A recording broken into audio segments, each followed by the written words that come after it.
دوربین روشنه؟ این خوبه. بیا خانم خسته نباش، حالتون خوبه؟ میتونم چند لحظه وقتتون رو بگیرم؟ این میتونی نگهداری؟ بله.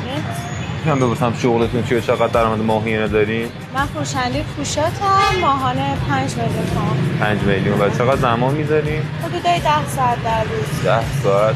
اگه بهتون یه شغلی معرفی بکنم که نصف اون زمان رو بخواد و 10 برابر بیشتر درآمد بده، یعنی 5 میلیون ماهانه، نظرتون راجع چیه؟ به نظرم خیلی خوبه، اما اینکه چه کاریه خیلی برام مهمه. ببین این کار توی فضای مجازی هستش. همین الان گوشیم دستتون بود اومدم باهاتون چالش رو بگیرم و میتونید تو زمان خیلی کمتری به ماهانه 50 میلیون تومان درآمد برسید. اگه برنامه ایرانی تازه. واقعا من از چه طریقی میتونم شروع کنم یا حالا اطلاعات بیشتر کسب کنم؟ میتونید آیدی پیجمو بزنید، پیجمون رو فالو کنید و دایرکت بهمون پیام بدید. مهران غلامی .آکادمی. تو دایرکت میتونید بهتر راهنماییتون کنیم. در خدمتتون هستیم. خیلی ممنونم. خواهش می‌کنم عزیزی شما. با اجازه خواهش می‌کنم.